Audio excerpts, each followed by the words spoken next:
Alléluia. Est-ce que l'on peut acclamer le Seigneur?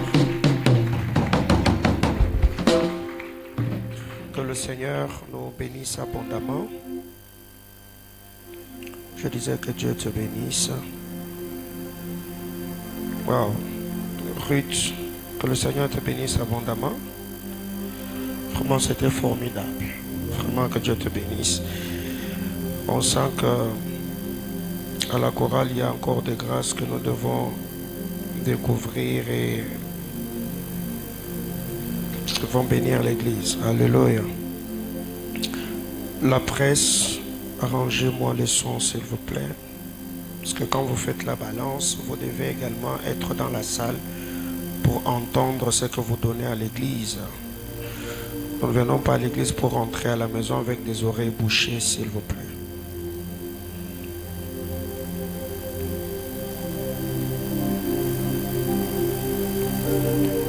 Alors, avez-vous déjà capté le signal chez vous? Qu'à cela ne tienne, nous allons lire la parole de Dieu, Luc chapitre 11. Nous allons lire le verset 1er et la partie A du verset 2.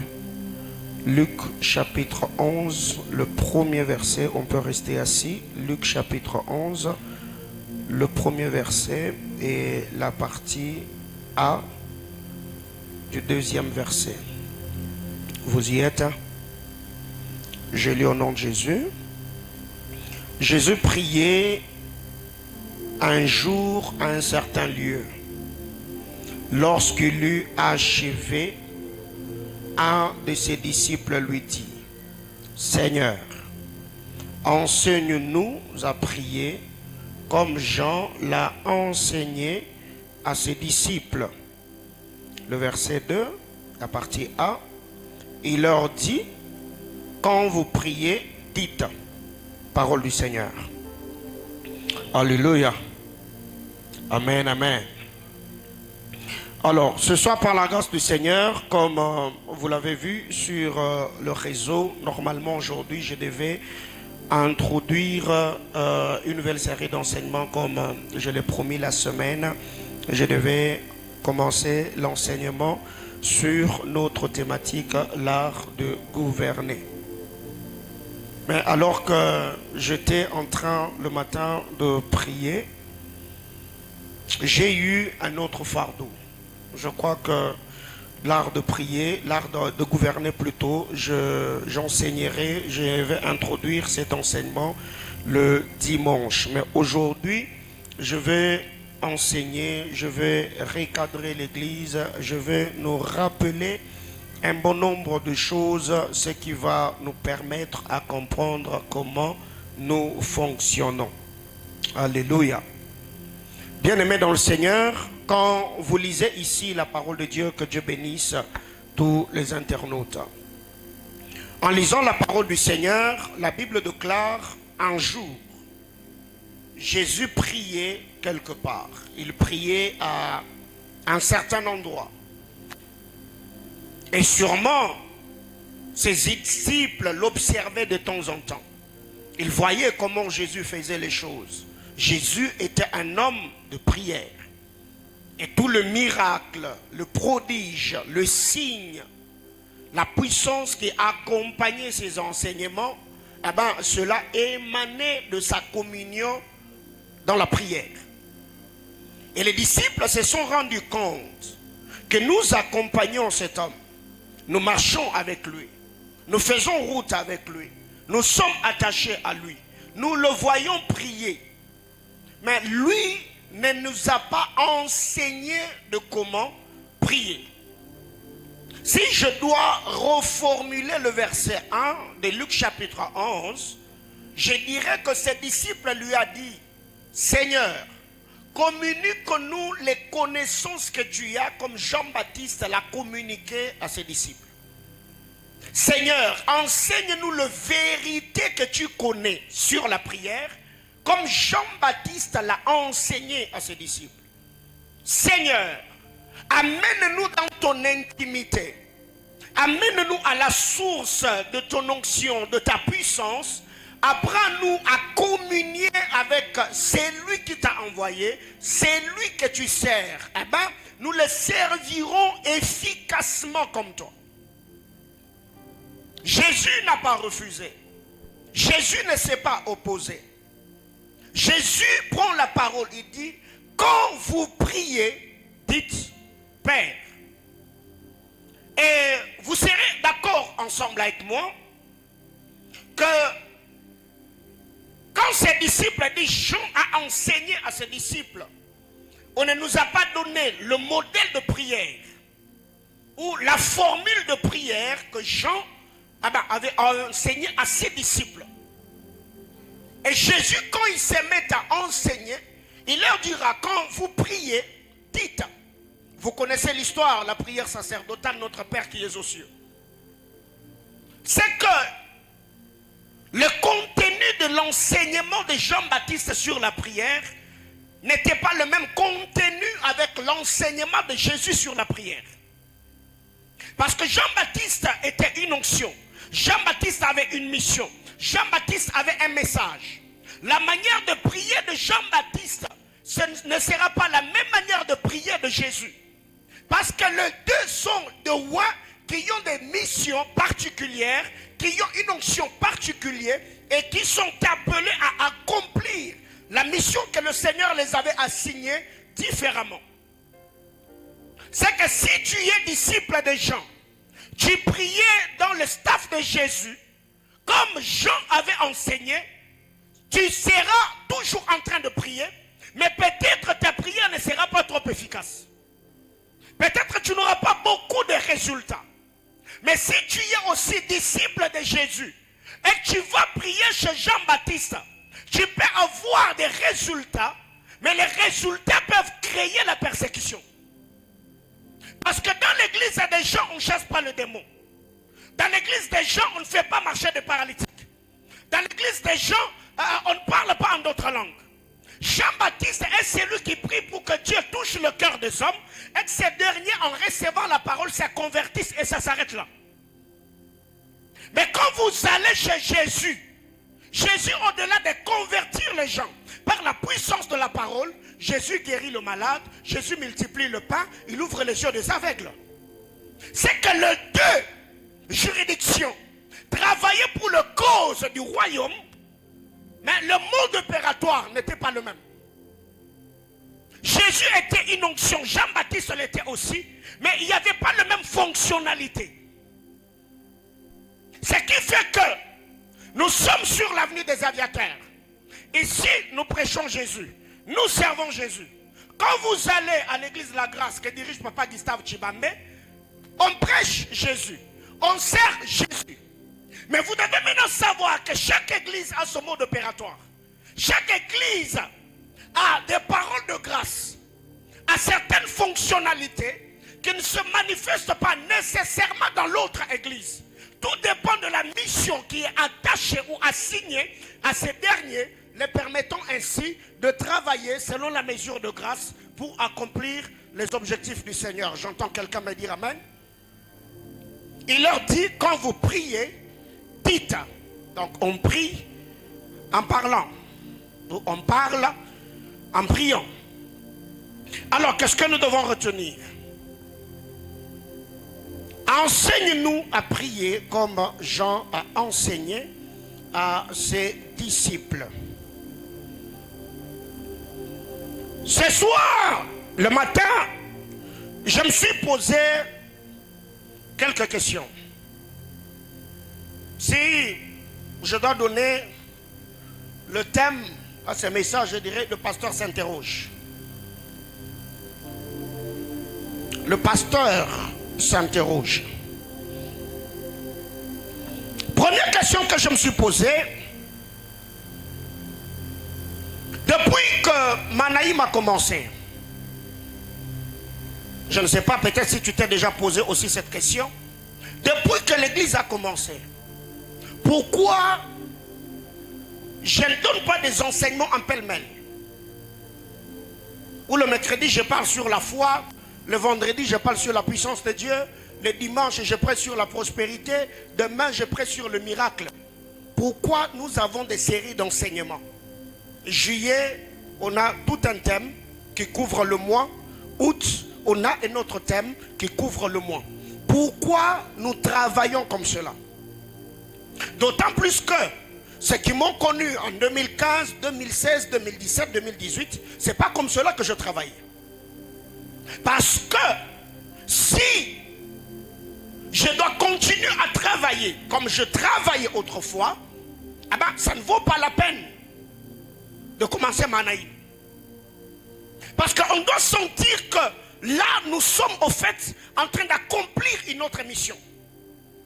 Nous sommes en train de travailler dans une autre commission. Et cette commission a certaines exigences. Il y a certaines règles, il y a certains principes, il y a une méthodologie. Il y a un bon nombre de choses que le Seigneur nous demande d'accomplir et de réaliser dans la commission, qui nous permet de travailler de telle et telle autre manière pour arriver au fait à bâtir l'œuvre selon le plan architectural que nous avons reçu du Seigneur. Que quelqu'un me dise Amen. Alors, pourquoi nous avons des séries d'enseignements chaque mois? À cette question, je réponds. Le but dans cette commission n'est pas de prêcher seulement la Bible. Le but est de bâtir la foi des croyants par les enseignements que nous dispensons. J'arrête. Pourquoi nous enseignons? Chaque mois, nous avons de thématiques différentes. Janvier, on a un thème. Février, on a un thème, ainsi de suite. Le but n'est pas seulement de prêcher la Bible, mais le but est de prêcher le message qui bâtit la foi et la destinée des hommes. Vous verrez que dans cette maison d'alliance, depuis que Manaïm a commencé, la communauté est en train de s'étendre. À la fin de chaque année, nous avons au moins 12 thèmes. N'est-ce pas? Ce qui fait que si je t'ai posé la question au mois de décembre, tu peux me réciter par cœur tous les thèmes de l'année. Eh bien, quand tu sors de 2024, entrant en 2025, tu y as au moins une idée claire. Même si tu ne vas pas entrer dans le moindre détail, mais tu te diras que l'année passée, on nous avait enseigné sur telle et telle autre chose. Et le fait de se référer à un thème te donnera au moins le flash des choses qui ont été dites alors que ce thème-là était en train d'être enseigné. Est-ce que l'Église me comprend? Donc si nous donnons des séries d'enseignements, ce n'est pas seulement parce que nous enseignons la Bible, mais nous donnons des enseignements selon le besoin de l'Église. Ce qui fait que un jour je m'entretenais avec le pasteur Doxa et le pasteur Joe. Je leur ai dit, je ne veux pas vous limiter. Parce que chaque église a un besoin particulier. C'est normal, comme ça se fait sous d'autres cieux, que le thème qui est prêché à l'église mère, c'est prêche dans toutes les extensions. Mais est-ce que le besoin de Lubumbashi, est-ce que ces besoins-là, c'est les besoins que Kasumbalesa a? Je ne pense pas. Est-ce que le besoin spirituel de Kasumbalesa au mois d'août, est-ce que c'est le besoin spirituel de Kolwezi? Je ne pense pas. Alors qu'est-ce que nous faisons? Nous gardons à l'esprit, à cœur l'esprit communautaire, mais chacun enseigne dans sa bergerie des enseignements qui cadrent avec le vrai besoin de l'église. Est-ce que je parle à l'église ce soir? C'est qu'ici nous ne prêchons pas seulement la Bible, mais nous donnons ces enseignements en fonction de besoins que vous avez. Et ces besoins, c'est par l'observation, c'est par les convictions spirituelles, c'est par le fardeau que Dieu nous met à cœur, c'est par le parole d'alliance qui est attaché à la commission. Par moment, c'est les difficultés auxquelles vous êtes confrontés. Quand vous entrez au bureau, non papa, c'est notamment j'ai un problème d'argent. L'autre papa, moi j'ai un problème d'argent. Si déjà j'ai au moins 5-6 personnes qui présentent le même problème, je me dis ok, peut-être le 5, le 6 ici sont l'échantillon des 20, des 30, des 40, des 100 autres personnes qui n'ont pas eu le temps d'entrer dans mon bureau pour exposer le problème. Et du coup, je me mets à prier pour que le Seigneur m'oriente. Qu'est-ce que je dois enseigner en ce moment-là pour pallier aux besoins que vous avez exposés? Je parle à l'église. C'est comme cela que certains thèmes que vous me voyez enseigner, c'est par moments, ce sont des problèmes que je reçois au bureau. Étant pasteur, ça me pousse à prier, à préparer un enseignement et je viens répondre aux besoins et aux préoccupations que vous avez. Quelqu'un me suit? Ok. Alors, toujours dans ce premier point, les buts des séries d'enseignements que nous donnons, c'est pour vous permettre à finir l'année avec une suite logique des enseignements selon les thématiques exploitées. Je venais de le dire tantôt. Parce qu'imaginez-vous, le mois, on a combien de cultes? 12, n'est-ce pas? 12 cultes le mois. Donc 3 cultes la semaine. On a 12 cultes le mois. 12 fois 10, ça nous fera combien? 120 cultes. Plus les 24 cultes de 2 mois restants, nous avons 148 cultes. 148 ou 124? 124 cultes. On a 124 cultes. Alors imaginez-vous maintenant, dans 124 cultes, je t'ai donné 124 thèmes. Tu vas traverser l'année, entrer dans l'autre année avec quel thème dans ta tête? Tu verras même que ta croissance spirituelle sera monstrueuse. Parce que tu ne sais pas qu'est-ce qui a nourri ton âme. C'est quand je parlais de la foi, quand je parlais de la sainteté, quand je parlais de la puissance, quand je parlais du prophétique, quand je parlais du surnaturel ou quand je parlais de la spiritualité. C'est une observation et une lecture, une analyse minutieuse que je fais. Je finis par comprendre que certaines choses que nous rencontrons aujourd'hui, parce que beaucoup de gens aujourd'hui ne sont vraiment pas enracinés dans les enseignements qui sont donnés. Alors le but ici n'est pas seulement de vous enseigner, mais c'est aussi de vous permettre d'avoir une idée claire, un tableau très bien peint et bien placé par rapport aux choses que nous vous avons enseignées. Même si tu ne vas pas exploiter tous les thèmes comme le pasteur l'avait fait, mais au moins tu sais que quand on a parlé de l'art de bénir, c'est que le pasteur, le fardeau qu'il avait animé dans ce thème-là, c'était de nous dire tel et telle autre chose. Quand il a enseigné sur l'art de gouverner, il nous a dit que pour gouverner, il faut avoir telle et telle autre chose. Eh bien, ça va te permettre à mettre en pratique ces enseignements et tu verras que ta vie spirituelle, ta vie chrétienne, tu seras en train de croître mollo jusqu'à atteindre la stature parfaite du Seigneur. Alléluia. Alors, une autre chose, pourquoi nous donnons de thèmes chaque mois? Pourquoi nous avons des séries d'enseignements? C'est aussi notre marque déposée. Aujourd'hui, il y a récemment d'ailleurs, parmi mes enfants que j'encadre sur là, oh non mais papa, en tout cas, on se rend compte que les séries d'enseignements nous bâtissent dans leurs ministères respectifs. Les séries d'enseignements nous bâtissent parce qu'on ne voit pas le thème qui peut nous effrayer. Parce que déjà, quand vous avez un thème que vous exploitez tout un mois, ça veut dire que vous allez lire la Bible pour trouver le richesse, le révélation, le pensée qui vont bénir l'église. C'est que quand vous venez à Mahanaïm, dites-vous que si le thème que vous avez vu sur l'affiche, tout le mois, vous suivrez ces mêmes thèmes-là, mais vous allez vous rendre compte que chaque culte aura toujours une particularité. Vous ne vous fatiguerez jamais. On ne reviendra pas sur les mêmes choses parce que la source de l'inspiration ne tarit jamais. Alléluia. Donc cette façon de faire, c'est notre marque déposée. C'est ce qui nous différencie des églises sœurs. C'est ce qui nous met à part. Et d'ailleurs, j'ai béni le Seigneur quand je vois aujourd'hui certains affiches sur les réseaux par rapport à ceux qui sont à Lubumbashi, bien sûr. Série d'enseignement au mois de juillet. Série d'enseignement. Je dis, ah, gloire à Dieu. Alléluia. Dis à ton voisin, ça fait grandir. Le pasteur s'interroge. Deuxième question. C'est quoi l'objectif que nous poursuivons? Oui, nous enseignons ainsi pour que notre manière de faire soit une façon de nous présenter, notre marque déposée. Nous le faisons pour vous permettre à finir l'année avec une suite logique des thématiques exploitées. Nous le faisons, oui, en prêchant des enseignements qui bâtissent à votre foi et vos destinées. Mais qu'est-ce que nous poursuivons en fait? Ça, c'est ma deuxième question. Qu'est-ce que nous poursuivons en enseignant ou en prêchant ainsi?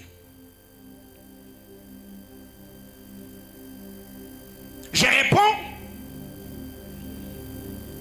nous prenons tout un mois enseignant sur le même thème pour vous donner plus de lumière sur le sujet. Ceux de la maison savent très bien que vendredi c'est un culte d'enseignement, donc on revient à cet esprit et cette manière de faire. Cette manière de faire, cette façon de faire, bref, on revient à notre de faire. Alléluia. Alors, qu'est-ce que j'étais en train de dire ici? C'est que nous nous attardons sur ces mêmes sujets afin de vous donner plus de lumière sur les sujets. Imaginez-vous, je viens le mercredi, je vous prêche sur le salut. Et après avoir prêché le mercredi, eh bien, je passe à autre chose. Qu'est-ce que vous retiendrez sur le salut? Je dois définir le salut. Comment avoir accès au salut? Qui est l'auteur du salut? Qui peut être sauvé? Comment conserver le salut? Quelles sont les retombées ou les bénédictions attachées au salut? Je ne le ferai pas dans un culte d'une heure. C'est que quand nous exploitons un thème tout un mois, c'est pour vous donner plus de lumière sur le sujet. Comme notre thématique de juillet, l'art de bénir, c'est que chacun d'entre nous a eu plus de lumière sur la bénédiction, c'est lui qui bénit, le but de la bénédiction et comment arracher ce dernier. Donc si nous nous attardons, ce n'est pas parce que nous voulons seulement le faire, mais ce sont des informations que nous mettons à votre disposition, qui vous équipent, qui vous capacitent, afin d'avoir plus de lumière, plus de compréhension sur les sujets. Alléluia. Une autre chose. Qu'est-ce que nous poursuivons? C'est quoi l'objectif ou les objectifs poursuivis en enseignant ainsi? C'est de vous permettre de prier après chaque enseignement, réclamant ainsi la vérité comprise. Nous enseignons ainsi, nous nous attardons sur ces choses afin de vous permettre de prier après chaque révélation comprise, réclamant ainsi la bénédiction qui en découle ou qui est attachée à cela. Ce qui fait que, après, donc pendant ce mois d'août, chaque culte, pendant que je serai en train d'enseigner, même les jours où certains serviteurs de l'église vont enseigner, ceux qui auront des questions pendant l'enseignement, vous allez mettre cela par écrit, vous les glissez seulement dans le panier. Vous les glissez dans le panier. Le dernier vendredi du mois, on va revenir sur l'enseignement, répondant ainsi à vos préoccupations pour qu'il n'y ait pas de son d'ombre. C'est comme cela qu'on travaille autrefois, vous vous souvenez? Donc on va revenir parce que ce matin, vraiment ce fardeau m'est revenu. Alors pourquoi nous le faisons? C'est pour vous permettre de prier. Imaginez-vous aujourd'hui, je viens, comme dans ces cultes, pendant que je suis en train d'enseigner, tu reçois la lumière sur le sujet. Tu reçois une révélation. Dieu te donne l'illumination sur quelque chose que tu as toujours peut-être lu dans la Bible, mais tu ne prêtais pas attention à cela. Tu verras que ta manière de prier sur la lumière reçue, sur la compréhension reçue, sera très différente de la manière dont de prier avant. Ce qui fait que beaucoup de gens aujourd'hui, enfants de Dieu que nous sommes dans les églises, on n'arrive pas à maximiser en priant sur la vérité spirituelle. Comprise pourquoi? Parce que nous n'avons pas plus de lumière sur la chose. Nous ne sommes pas équipés, on n'est pas éclairés. Ce qui fait que même dans notre manière de prier, nous sommes superficiels. Mais si nous nous exposons à la grâce du Seigneur et que Dieu par son esprit nous illumine, nous sommes équipés, nous avons suffisamment d'informations, vous verrez que même dans notre manière de prier, on n'aura pas toujours besoin d'un modérateur chaud qui va nous dire priez, priez, priez. Parce que déjà, les cultes, les révélations comprises le mercredi deviendront les sujets de prière du vendredi. Ce que tu as compris le vendredi va te permettre à prier le dimanche. Ce que tu as compris le dimanche te permettra de prier le mercredi. Ainsi de suite. Comment est-ce qu'une telle personne perdra la vie de prière? Parce que tu ne prieras pas seulement sur le problème qui te préoccupe, tu prieras aussi sur les enseignements qu'on t'a donnés, qui seront pour toi les clés qui vont te permettre à pallier au problème qui te préoccupe. Je parle à l'église. Donc c'est comme cela que nous travaillons. Si vous me voyez m'attarder sur un sujet, donc je suis en train de travailler. Je creuse pour vous permettre ainsi à prier, réclamant la vérité que vous avez compris, ou la révélation comprise. C'est comme cela que nous travaillons. Troisième question.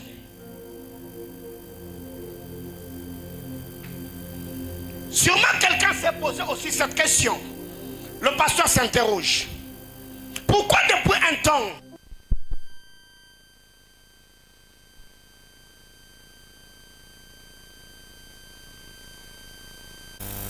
spiritualité de ceci, spiritualité de cela, spiritualité de ceci, spiritualité de cela. Pourquoi quand nous enseignons, nous tournons beaucoup plus autour de la spiritualité? Alléluia. Alléluia. Alors, à cette question, je réponds en disant, l'homme étant spirituel, il doit comprendre le fonctionnement du monde spirituel afin d'en tirer profit. L'homme étant spirituel, il doit comprendre le fonctionnement du monde spirituel. Il doit comprendre l'environnement spirituel. Il doit comprendre le fonctionnement ou la fonctionnalité dans le règne de l'esprit afin d'en tirer profit. Parce qu'une fois, j'ai enseigné ici sur la spiritualité satanique, donc on est en train de parler de la sorcellerie et de leur mode opératoire. C'est que tu ne peux pas tirer profit sur une chose dont tu n'as pas la compréhension, dont tu n'as pas la lumière. Ici, quand je parle de la lumière, ça ne veut pas dire je ne suis pas lumière dans la totalité, non. Je suis en fait en train de communiquer à l'église une certaine manière de comprendre, une certaine manière d'approcher, d'appréhender, une certaine manière de voir, de concevoir, d'apercevoir les choses. Parce que vous devez savoir aujourd'hui, ceux qui sont dans la sorcellerie, excusez-moi un peu de le dire, ceux qui sont dans le sacerdoce satanique, sorciers, magiciens, féticheurs, occultistes, ils sont un peu plus conscients de ce qu'ils font que le chrétien. Quelqu'un me comprend? Quelqu'un qui est sorcier, il est plus conscient de la spiritualité sorcellérique, du sacerdoce sorcellérique plus que le chrétien. Pourquoi ils sont plus conscients? Parce que leur sacerdoce est basé sur les expériences, sur le fait. Quelqu'un qui peut quitter dans sa maison, il va la nuit à 10 lolo, sans prendre un moyen de transport. Vous pensez que celui-là c'est votre frère? Mais non. Il sera plus conscient. Pourquoi? Parce que c'est le vécu. Mais le problème avec nous, Dieu n'a pas voulu baser le sacerdoce christique sur des expériences mystiques. Nous marchons par la foi. C'est d'ailleurs la plus grande dimension dans la spiritualité.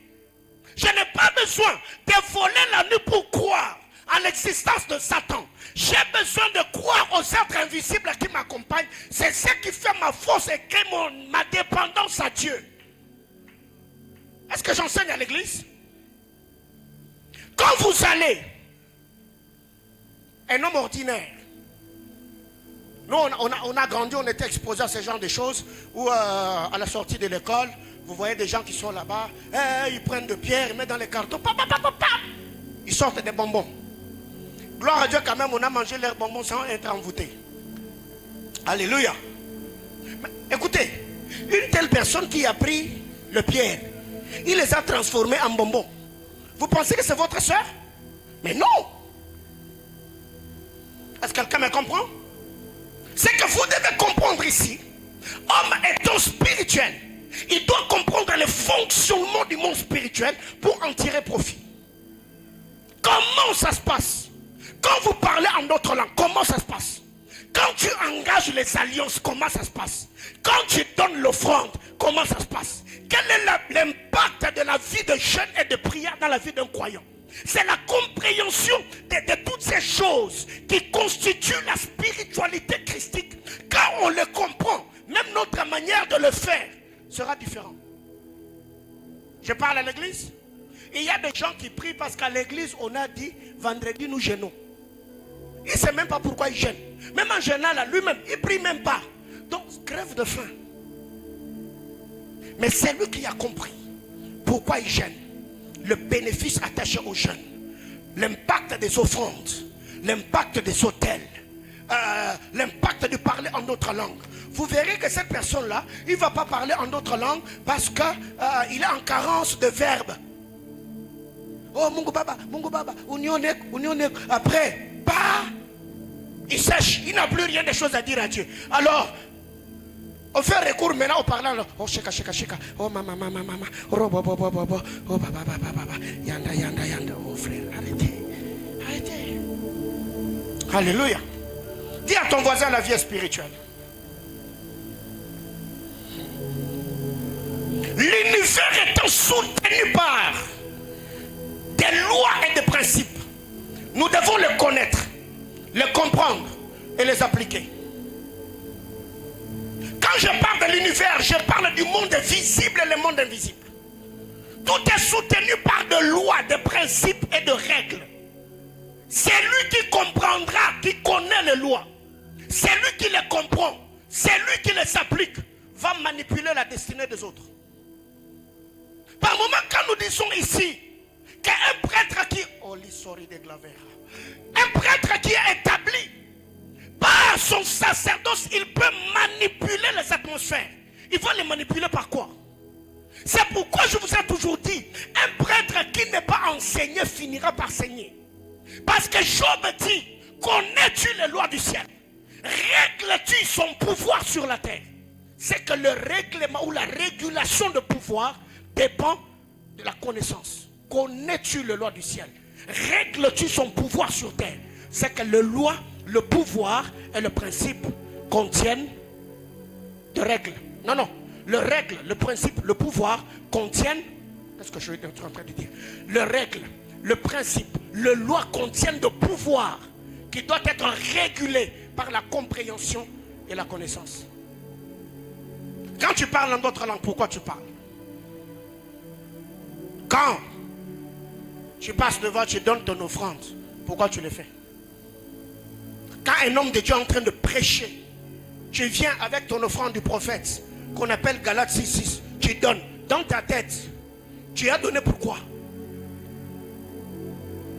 Le panier des offrandes, ce n'est pas un moyen d'escroquerie, non. On ne vient pas à l'église. Moi, on n'a pas commencé cette église parce que mon cerveau, ma tête est vide. Non. Je suis intelligent. Quelqu'un me comprend? Je suis intelligent. Je suis intellectuel. J'ai fait des études universitaires. Je peux aussi aller me débrouiller. C'est que vous devez comprendre, même quand tu viens là, je suis en train d'enseigner comme ça, tu viens avec ton offrande, tu mets dans ces paniers. C'est que tu dois déjà dans ta tête concevoir quelque chose. C'est que par rapport à cette vérité qui vient de sortir, je connecte mon esprit à la parole qui vient d'être dite. Je viens le sceller. Je vais vivre ça dans ma vie. Arrêtons un moment de donner, d'être de l'oyengis dans les églises. Non. C'est qu'on n'offre pas parce qu'on a dit c'est l'heure des offrandes. Non. Tous ceux qui ont bâti des autels dans l'église, dans l'histoire de l'église, ils avaient des objectifs. Ils avaient reçu des révélations à Dieu. Et quand la personne se lève, il bâtit l'autel. Il sait pourquoi il est bâti.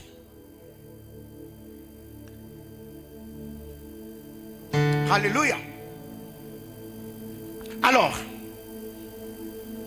pourquoi nous parlons de la spiritualité? C'est pour vous donner l'intelligence spirituelle,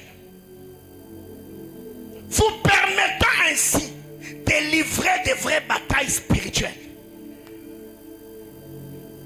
Depuis un temps, j'enseigne beaucoup sur la spiritualité. C'est pas ça mon message, hein? Moi je prêche la foi et la sanctification. Mais je suis un prédicateur polyvalent. Pourquoi on enseigne sur la spiritualité? C'est pour vous donner, vous communiquer l'intelligence spirituelle. Vous occuper par des informations spirituelles qui vont vous permettre à livrer de vraies batailles spirituelles. Bien aimé, écoutez, tu vois quelqu'un qui se lève. Oh Seigneur, Seigneur, bali no sa famille nanga, nzambe na obuka. Et bali ni. Babuka ndenge ni. C'est pas parce que tu as fait ça qu'on bouki, non. Ce qui fait que vous verrez que dans nos églises, on est beaucoup plus dans les mouvements gestuels. Zamina okata, zamina na lié. Papa, toi-même qui lis, toi-même tu es lié. Non, commence d'abord à te délier toi-même. Eh bien, tu vas lier de l'autre côté. C'est que c'est par la compréhension du monde spirituel qu'on va livrer des vraies batailles spirituelles. Parce que nous savons, la Bible claire, nous n'avons pas à lutter contre la chair et le sang. Nous luttons contre les dominations, les autorités, les principautés dans le lien céleste. Dès que j'ai l'illumination de la manière dont certaines choses sont hiérarchisées dans le règne de l'esprit, je livrerai de vraies batailles. Et c'est par l'illumination spirituelle que nous recevons par le Saint-Esprit, qui peut nous amener même à la source de vrais problèmes auxquels nos familles et nos vies sont confrontées. Où on te dit pourquoi dans votre famille les gens ne se marient pas. Quelqu'un peut, le Saint-Esprit peut te ramener à Lodja. Tu es à Lodja. On te dit à Lodja, vous aviez eu une grand-mère dans le passé. C'était une très belle femme. Alors elle voulait avoir tous les grands hommes d'affaires de Lodja. Et là-bas chez vous, elle est allée au zoo. Elle a tué une poule. Elle a fait des cérémonies. Et c'est depuis là qu'elle a eu tous ces âmes en utilisant la grâce de toutes les femmes sorties de cette famille. Alléluia. Est-ce qu'il y a quelqu'un de Lodja ici? Il y a quelqu'un de Lodja? Je sens depuis le matin l'onction prophétique qui me dérange. Est-ce qu'il y a quelqu'un de Lodja ici? Vous êtes de Lodja? Ok. Bon, on va y aller. Alors, qu'est-ce qui arrive? Dès que tu as ces tableaux devant toi, tu verras que la première des choses, tu ne vas pas prier pour que Dieu donne mariage. Tu vas livrer d'abord les vraies batailles spirituelles pour arracher les mariages qui étaient vendus. Ça peut arriver par le combat spirituel, par un hôtel bâti, par la loi de rachat. Quand tu le fais, et que Dieu atteste dans ton esprit que le travail est fini, tu te tournes maintenant devant Dieu. Seigneur, donne-moi alors le mariage. Seigneur, je veux le mari. Mais il y a des gens comme ça. Vous priez mal parce que vous n'êtes pas enseigné, parce que vous n'êtes pas illuminé, parce que vous n'êtes pas éclairé. Ma prière devant le trône de Dieu, que Dieu utilise tout le canot spirituel afin que tu reçoives les informations dont tu as besoin. Que Dieu amène ton esprit dans les lieux secrets où certaines alliances ont été faites et que tu reçoives des vraies lumières qui vont te permettre à livrer de vraies batailles. Au nom de...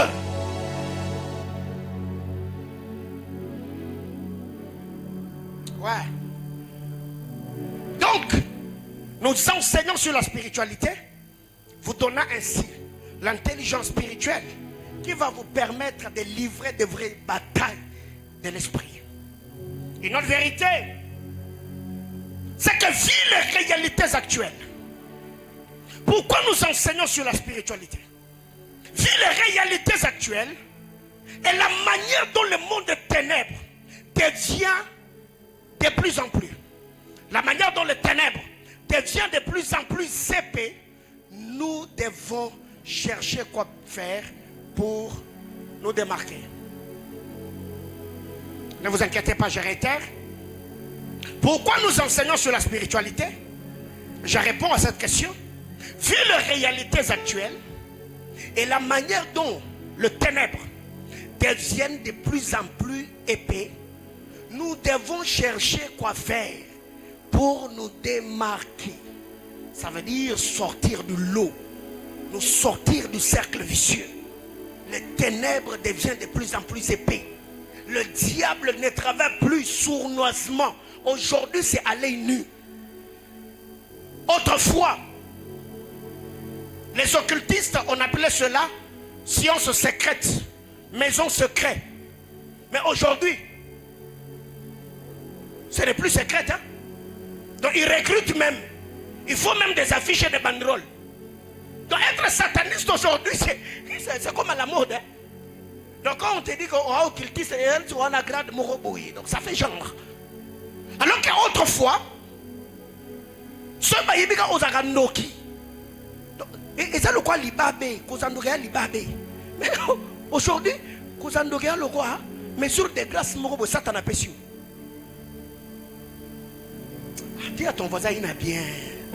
C'est pas bien, Kozandoki papa, il a bien dit.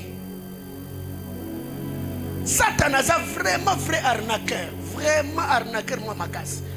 Comment est-ce que na bouton comme aux États-Unis? Na tongo. Aux Satan bon ou tako kende kitwe. Non Satan a penza. Muto bongo fa quoi ngako c'est conscience ta. Donc si nous muto sa confiance na Satan. C'est ça aveuglé. Vrai arnaque, donc vraiment vrai arnaqueur. Satan. Alors qu'est-ce que je suis en train de dire ici? C'est que c'est par la compréhension du monde spirituel que l'on peut se démasquer. Posez la question à Daniel et ses compagnons. Ils ont compris que si on se met à la table du roi, on mange, nous allons rester dans les lots des communs des mortels. C'est que pour manipuler les atmosphères, ils devaient se mettre à parler, pas se suivre avec le mets du roi. Tous ceux qui ont régné dans l'histoire d'Israël, même dans l'histoire de l'Église, même à notre temps, ce sont des gens qui ont eu certaines lumières, certaines compréhensions. Et cela les a permis de briller dans leur génération, de repousser le ténèbre et d'accomplir la mission que Dieu les avait assignée. Tu verras que depuis que tu es dans cette église, même ta manière de comprendre les réalités spirituelles sont différentes. Ta manière de voir ta famille est différente. Tu ne vois pas seulement la famille, la manière dont on a ni bandoki, ni balogi, non. Aujourd'hui, on dit que t'es bondoki et ça. Mais ça, la molili est zali. La sorcellerie est là. Mais il n'y a pas que la sorcellerie. Parce que toute ta généalogie, toute ta lignée n'était pas composée que de sorciers. C'est qu'il y a aussi des gens qui ont trouvé grâce devant Dieu, qui ont servi Dieu d'une certaine manière. C'est que je serai en train de renverser les alliances démoniaques, et les bonnes alliances, je vais aussi les entretenir pour que cela me soutienne. Parce que vous devez savoir, quand nous parlons des hôtels, l'hôtel n'est pas seulement l'argent. Peut-être dans votre famille, votre maman, votre papa avait l'esprit d'hospitalité. Chez vous, même le voisin venait manger. Les gens, non, ce sont des choses que vous devez réclamer. Ce sont des hôtels à entretenir. Seigneur, mes parents ont nourri les démunis. Mes parents ont hébergé des coussins. Mes enfants les ont scolarisés. Seigneur, souviens-toi de moi. Souviens-toi de moi à cause de ce que mes parents ont fait. Ça, c'est aussi des choses. Mais le fond de la délivrance nous a amené seulement à voir les mauvaises choses.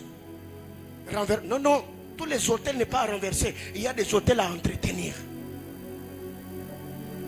Alléluia. Alors, c'est ça que je suis en train de dire ici. Vu que le ténèbre est devenu épais, nous avons vraiment besoin avoir certaines précisions, certaines informations spirituelles sur ce que nous devons faire pour intensifier notre lumière et marquer notre génération. Frères, les gens comme nous là, on ne meurt pas dans l'anonymat. Les femmes comme toi là ne finissent pas leur parcours avec de larmes aux yeux. Jamais. Jamais. Donc si tu es dans cette église, tu sens que ta vie n'évolue pas, c'est que yo kakanga bien te. Hein? Si tu pries dans cette église et tu te rends compte que la vie n'évolue pas, même vous qui me suivez sur internet, tu m'as suivi sur internet pendant une année, pendant 6 mois, et tu sens que ta vie n'évolue pas, c'est que toi, soit tu me suis, mais tu ne pratiques pas, tu n'appliques pas ce que je t'enseigne. Les jours où tu vas prendre la décision de pratiquer ce que je t'enseigne ici, frère, tu verras la manière dont le Seigneur va étendre sa main dans ta vie. Ouais, je l'ai dit en connaissance de cause. Il y a beaucoup de gens ici qui témoignent la fidélité de Dieu. Hein? Beaucoup. Alors, pourquoi nous enseignons sur la spiritualité? Depuis un temps, bien sûr. C'est pour que vous compreniez que ce qui arrive sur terre, ce sont des décisions prises dans le règne de l'esprit. Et ceux qui vivent sur terre les subissent. Nous enseignons sur la spiritualité pour vous faire voir que le hasard n'existe pas. Ce qui arrive sur terre là, ce sont des décisions prises dans le règne de l'esprit. Et ceux qui sont sur terre, qui ne sont pas informés, subissent les décisions prises dans le règne de l'esprit. On a déjà parlé de 1 Roi chapitre 22. La Bible déclare, ces soldats la tira au hasard. Ruth alla comme par hasard dans les champs de Boaz. Dans la spiritualité, les hasards n'existent pas. La Bible déclare, mes destinées sont des chemins tout tracés dans les mains de l'Éternel. Mais si tu vis le contraire, quel prix payer pour que tu vives ta vraie destinée? J'ai déjà enseigné ici sur les signes d'une destinée retardée. Et ce que nous devons faire pour récupérer nos destinées et faire briller la grâce de Dieu ou découvrir le programme attaché à nos vies. Bien-aimés frères, le plus grand combat de l'homme sur terre, ce n'est pas d'abord le combat du mariage, ce n'est pas d'abord le combat d'acheter de maison, c'est découvrir pourquoi j'existe. J'ai dit bien, le plus grand combat de l'homme sur terre, ce n'est pas d'abord le combat où non, je vais aller en Europe, je vais rouler carrosse. Non, non. Les carrosses, les maisons, les mariages, ce sont des conséquences de retombées de la découverte du programme de Dieu attaché à ta vie. Ceux qui achètent maison, ça peut prendre feu. Mais c'est lui qui a découvert ce à quoi il est. Même si il perdait tout, il sait par où passer pour récupérer tout ce qu'il a perdu. C'est ça que la Bible déclare. Ce qui a été sera. C'est que nous enseignons sur la spiritualité parce que nous sommes de ceux qui ont compris tout ce qui se passe sur terre. Ce sont des décisions prises dans le règne de l'esprit. Et ceux qui ne sont pas informés vont subir les décisions prises dans le conseil céleste. Et c'est quand je pars dans le règne de l'esprit, nous avons 2 royaumes. Il y a de l'autre côté le royaume de Dieu, où le Seigneur a un plan pour chacun d'entre nous. Il y a aussi de l'autre côté le royaume de Satan, où Satan combat le programme de Dieu en combattant l'homme. Alors si déjà tu n'as jamais découvert ce à quoi tu es appelé, tu vas tourner en rond. C'est pourquoi, mes filles, ne vous battez pas seulement pour que les hommes voudraient que vous épousent. Découvrez ce à quoi vous êtes appelés. Une femme qui accomplit fidèlement sa mission, les hommes vont courir derrière celle-là parce qu'ils ont compris que celle-là est là, elle est porteuse de la cruche d'eau. Je dois connecter ma destinée à celle-là afin de pouvoir vivre heureux. 4 ans, 5 ans, tout ce que toi tu sais faire. Tu vas même à la montagne, tu te roules par terre. Mungu, bukweri, no.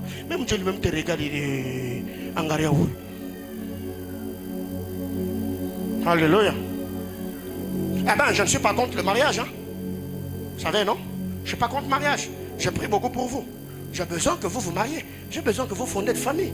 C'est pourquoi hier, tu devais être à la sortie des couples. Alléluia. Je vous assure, c'était chaud. Amen. Hein? Alors, pourquoi nous enseignons sur la spiritualité? Je suis en train de chuter. Sachant que plusieurs esprits sont relâchés sur terre en ces temps de la fin, nous devons avoir plus d'informations pour bien accomplir notre mission.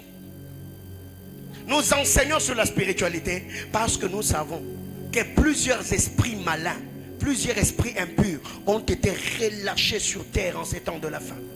Des esprits destructeurs, des esprits méchants ont été relâchés sur terre en ces temps de la fin. Nous enseignons sur la spiritualité afin de nous équiper des informations qui vont nous permettre de prier, de livrer de vraies batailles pour accomplir fidèlement notre mission. Frères, regardez aujourd'hui ce qui se passe. Vous allez vous rendre compte qu'il y a des esprits infernaux qui sont relâchés sur terre, mais il y a pourtant le corps. Je vous assure, si Dieu vous ouvrait les yeux de l'esprit, je vous assure et je vous garantis, vous ne sortirez plus de vos maisons ni pour aller au marché. Vous ne sortirez plus. Voyons aussi l'avantage que nous avons. Si seulement Dieu t'ouvre les yeux pour que tu vois ce qui se passe dans le règne de l'esprit, mon frère, tu ne vas plus te promener. Il y a tellement des esprits qui sont libérés sur terre, détruisant de vie, amenant les gens dans la perversion, s'attaquant à l'institution du mariage, ruinant leur famille. Et si vous n'avez pas d'informations, vous verrez qu'il y a certaines choses, certaines batailles que vous allez livrer dans votre maison, dans votre foyer, dans la vie de vos enfants, pensant peut-être que les enfants sont mauvais, alors que ces enfants sont sous les charmes, sont sous l'emprise des esprits impurs qui les manipulent ça et là. Alors pour bien livrer le bataille spirituel, tu dois comprendre les démons, l'esprit qui est derrière les actions des hommes, afin de bien livrer le bataille. Sinon, tu vas maudire tes enfants, tu vas les rejeter, tu ne vas plus prendre soin de tes enfants, tu vas traiter ton mari de satanique, de démoniaque. Je ne suis pas en train de dire que tous les hommes sont seulement sous l'influence des démons, non, il y a les autres aussi. C'est comme ça qu'ils sont. Alléluia. Oui, mais il y a d'autres personnes aussi. Toi-même quand tu les regardes, tu sens qu'il a la volonté de faire du bien. Mais c'est comme qu'il dirait, il y a une force surnaturelle. Quand ça les saisit, il devient quelqu'un d'autre. Et après avoir fait, il rentre comme il te demande pardon. Non, chérie, pardonne-moi, je ne sais pas ce qui m'a pris. Et tu dis, ok, je te pardonne. Hein? Tu vois le sérieux qu'il a quand il demande pardon. C'est le sérieux qu'il a aussi quand il veut te faire du mal. Donc lui, tout ce qu'il fait, il le fait bien. Il demande pardon en pleurant. Il pêche aussi en pleurant. Une telle personne, il a la volonté de faire du bien. Mais il y a la loi, une loi qui est dans son corps, qui l'empêche à obéir à la loi de l'esprit. Alors ne rejetez pas un tel homme. Peut-être il sera un instrument puissant à la gloire du Seigneur. Que faire? Livrer maintenant de vraies batailles spirituelles. Arracher son âme, sécuriser son esprit dans la prière. Et vous verrez qu'avec le temps, il vous donnera le vrai repos. Je t'ai donné une information. Oh non, ça arrive. Toi, femme de prière, tu prends tout, tu amènes dans sa famille. Oh, tu prends tout, tu amènes dans ta famille. Oh, tu prends tout, tu amènes au milieu de tes amis. Oh, et déjà maintenant, les gens vont commencer à l'appeler. C'est lui qui était disposé à changer. Maintenant, c'est l'orgueil masculin qui prend le contrôle. Ah, ok. Maintenant, comme tu m'exposes, je vais te prouver. Et les démons, et son orgueil, mélangés. Maman, stomac. Tu connais ce qu'on appelle stomac? Il faut aller à Kinshasa. Alléluia. Ouais. À Kinshasa, l'estomac, les Kinois l'appellent stomac. Donc, quand on appelle l'estomac, on appelle la stomac, stomac. Quatrième question. Je suis déjà en train de chuter. Nous allons prier. Quatrième question. Ici, vous verrez que tout tourne autour des informations. Information, équipement, information, équipement. Mais c'est quoi le but de la révélation? C'est quoi le but de la révélation? Quand on est là, ça peut être dans ton moment de prière personnelle, dans tes moments de prière, dans ta communion avec Dieu, tu reçois une révélation. Tu es en train de méditer la parole de Dieu. Tu tombes sur une écriture. Pas le Saint-Esprit t'ouvre l'esprit. Tu comprends l'écriture. Ça peut être une révélation prophétique. Tu vas quelque part. Pas. Tu reçois une prophétie. Tu sens que ça, c'est Dieu qui m'a parlé. C'est quoi le but de ces choses? Et quelle est l'attitude que nous devons avoir vis-à-vis d'une révélation? Je réponds.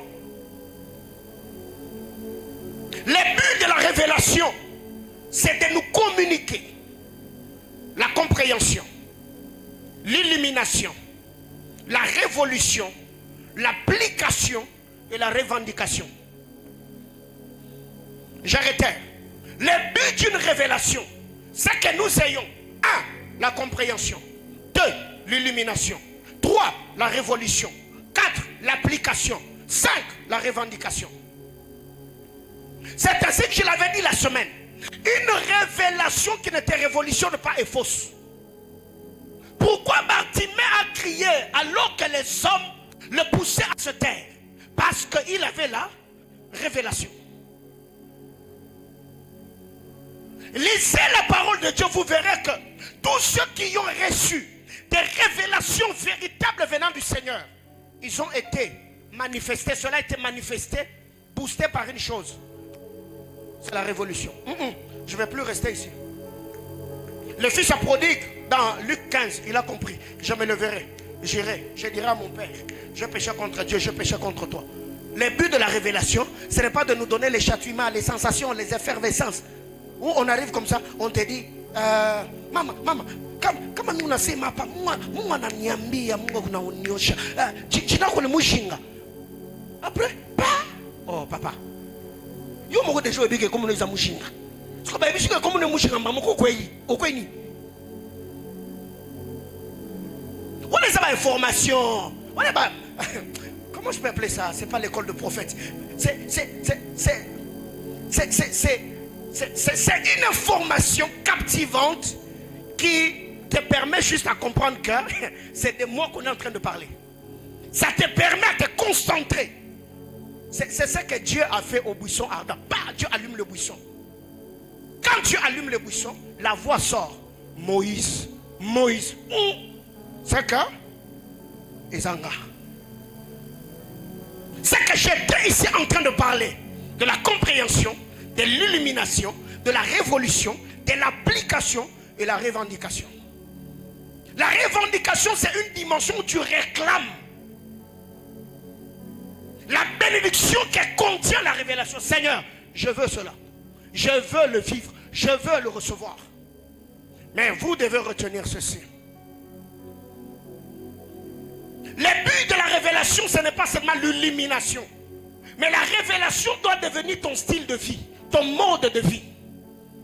Parce que Dieu ne nous donne pas une révélation pour que nous le pratiquions une fois et qu'on s'arrête. Parce qu'une révélation qui était saisonnière, on peut faire de cette révélation temporelle. Temporelle et saisonnière veut dire la même chose, mais comprenez quand même l'idée que je suis en train de... Le concept dans lequel, ou l'angle dans lequel je suis en train de le dire. Je viens.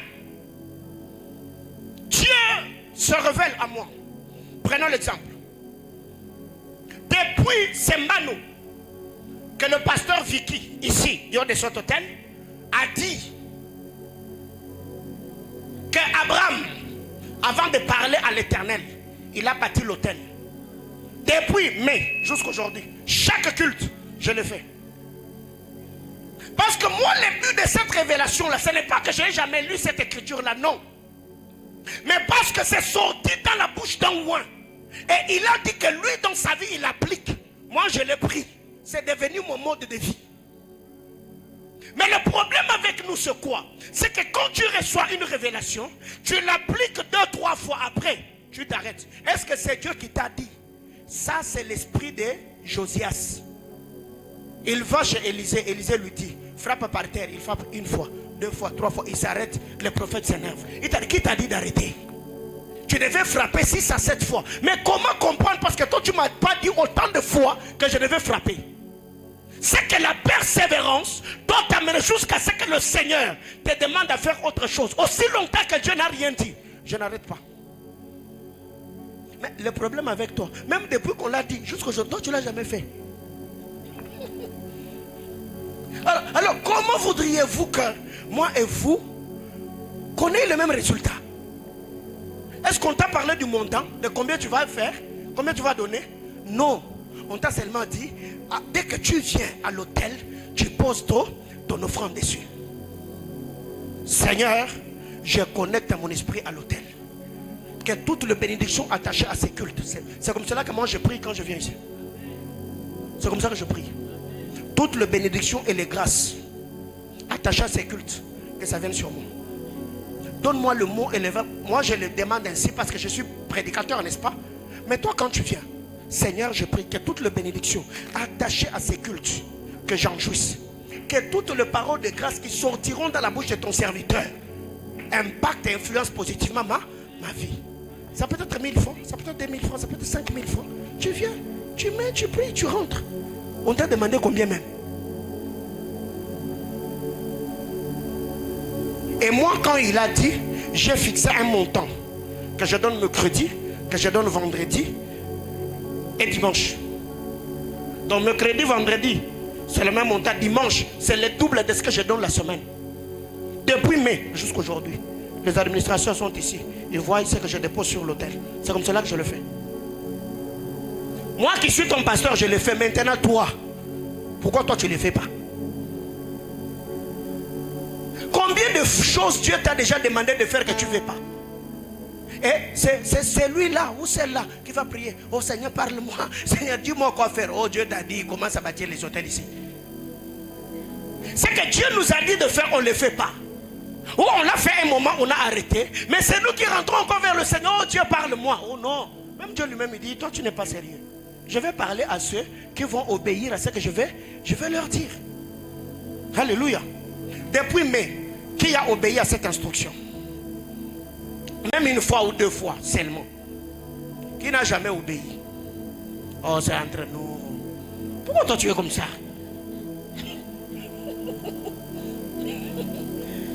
Alléluia. Place ta main sur le cœur. Prie avec moi, Abba Père, dans le nom de Jésus. Donne-moi un cœur obéissant. Et que mon esprit se soumette aux instructions et révélations que je recevrai de ta part. Je veux recevoir de toi l'esprit de persévérance. Au nom de Jésus. Amen. C'est ça le but de la révélation. La persévérance et l'applicabilité d'un principe révèlent ta maturité spirituelle. La persévérance dans l'applicabilité ou la persévérance de l'applicabilité d'un principe spirituel révèle ta maturité spirituelle. Ta manière de persévérer dans les activités spirituelles, la persévérance que tu manifestes révèle ta maturité spirituelle. C'est parmi les choses qui font ma force. Moi, dès que j'ai une révélation, je sens que ça c'est salutaire pour mon âme, c'est salutaire pour ma maison, c'est salutaire pour mon ministère. Frère, c'est devenu mon style de vie. Je n'arrêterai jamais. Jusqu'à ce que le Seigneur me dise autre chose. Aussi longtemps que Dieu ne m'a rien dit, je continue. Vous voyez? Ce qui fait que, depuis que j'ai compris que toutes les fois où j'ajoute une année de plus sur ma vie, je dois également monter en offrande. Depuis que j'ai compris jusqu'aujourd'hui, je ne change jamais. Chaque année, je monte en offrande. Chaque année, je monte en offrande. Je dis bien chaque année. Et ça, ce n'est pas seulement moi. C'est devenu même un principe pour mes enfants. L'offrande que Shemira a cette année, l'année prochaine, ça sera l'offrande de Raël. L'offrande que Zoé reçoit chaque dimanche cette année, ça sera l'offrande. L'année prochaine, ça sera l'offrande de Shemira. Zoé va monter en offrande. C'est une éducation spirituelle que je communique aux enfants. Ils vont grandir avec. Et ce n'est même pas question d'argent d'abord, non. C'est question d'illumination. C'est question de compréhension.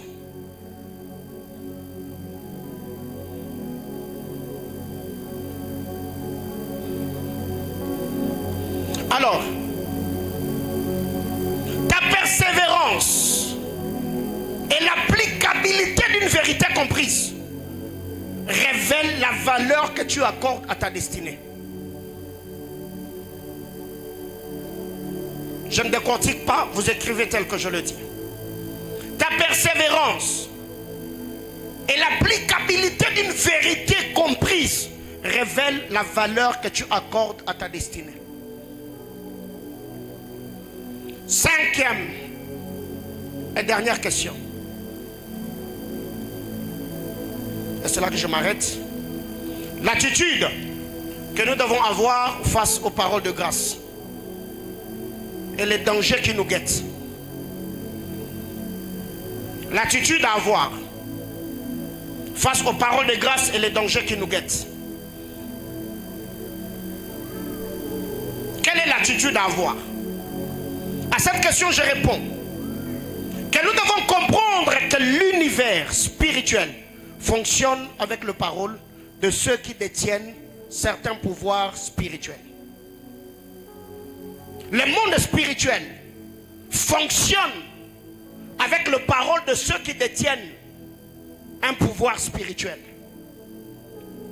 Quand vous allez chez les occultistes, le magicien, les sorciers, ainsi de suite, leur sacerdoce est soutenu par les paroles. Pourquoi leur parole est puissante? Parce qu'ils sont détenteurs d'un pouvoir spirituel. Même ceux qui maudissent, ils ne maudissent pas parce qu'ils ont la volonté. Ils savent que leur parole est accompagnée ou sera accompagnée par un pouvoir dont ils sont détenteurs. C'est pourquoi Job 3:8 nous dit ceux qui savent réveiller, exciter, provoquer les léviathans. Pourquoi ils le font? Ils libèrent le charme en termes de parole. Même ceux qui ont l'habitude de charmer le serpent. Vous pensez que Bazapamba, yo me kakas, on va te mordre. Alléluia. Ce qu'il y a, il dégage l'énergie autour d'eux. C'est cette énergie-là qui hypnotise le serpent. Et vous verrez d'ailleurs que quand ces personnes charment le serpent, si ils se perdent, le serpent a quoi? A l'impression de faire quoi? De piquer, n'est-ce pas? Oui, je suis un grand observateur même quand je suis des documentaires ou des séries télévisées.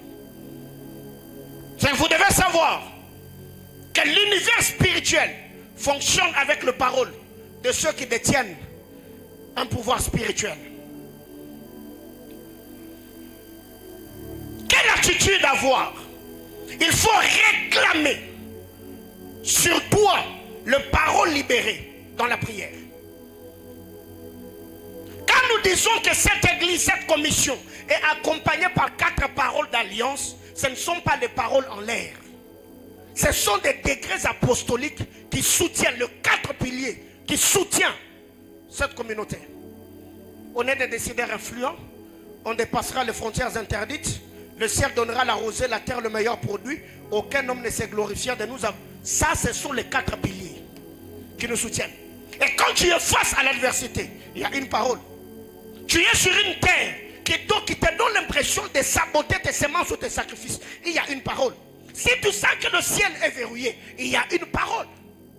Les enfants d'Israël sont sortis parce qu'ils ne cessaient de crier, de rappeler à Dieu les paroles que Dieu avait dit à leur père, à Abraham. Il faut réclamer cela en prière. Il faut soutenir chaque parole libérée sur ta vie par une semence pour s'en approprier. C'est là que je parlais de Galates 6, des offrandes que nous donnons, nous mettons dans le panier par moment. On ne les met pas parce que ça fait beau, non. Il faut donner ton offrande parce que tu as compris ce qu'on a dit et tu veux le vivre dans ta vie. Une autre chose, il faut comprendre l'impact du pouvoir d'achat.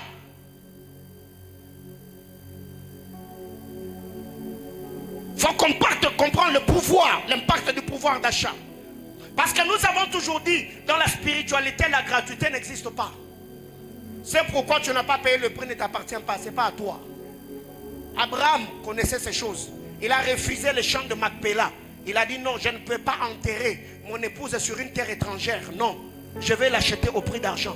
David, on lui a donné la vallée d'Orna. Il a dit non, je ne peux pas offrir à l'Éternel sur une terre étrangère. Convertissez la terre. Je vais l'acheter, je vais le payer. Alléluia. Autre chose, il faut réjouir le cœur de ton homme de Dieu. Il faut éviter que ton homme de Dieu se plaigne sur toi. Ça ne bénit pas. Ça ne bénit pas du tout.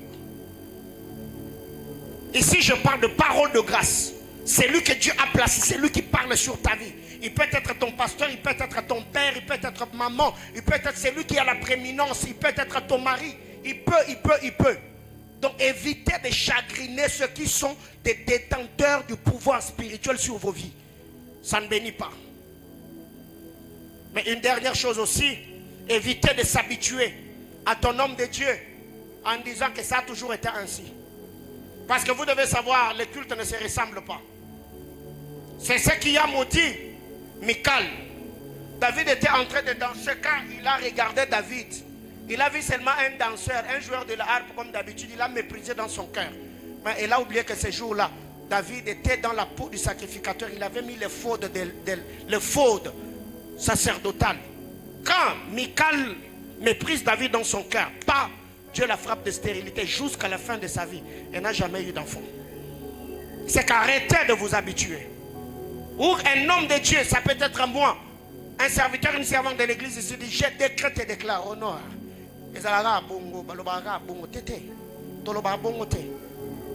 Alléluia. Donc pour ces cultes, chaque culte, je prie, je cherche Dieu, je m'enferme, je travaille. Que Dieu nous bénisse abondamment. Je finis.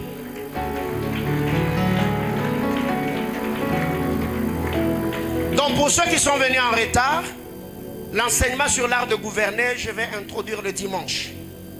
Comme je le dis, ça c'est un fardeau que le Seigneur a déposé dans mon cœur ce matin afin de partager avec l'église. Pourquoi? J'ai dit d'ailleurs si ça dépendait de moi. Donc l'enseignement de ce soir, je donnerai comme thème, le pasteur s'interroge. Alors comment nous allons travailler? Je le dis, tous les